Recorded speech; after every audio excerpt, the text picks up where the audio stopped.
বাথরুমের ভিতরে আমরা যে 3-4 পাইপগুলো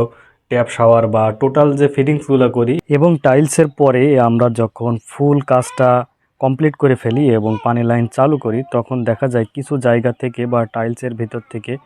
আমাদের যেটি বা সকেট থাকে সেখান থেকে এইভাবে পানি বের হতে থাকে। তো এটার প্রধান যে কারণ সেটা হচ্ছে আমরা বাথরুমের যে ফুল সেটআপ দেওয়ার পরে যদি এটার পানি কোথাও লিক আছে কিনা প্রেশার দিয়ে চেক না করি, সেখানে কিন্তু এই সমস্যাটা হয়। তো আপনারাও চাইলে এমন ধরনের একটা 1 ইঞ্চি পাইপ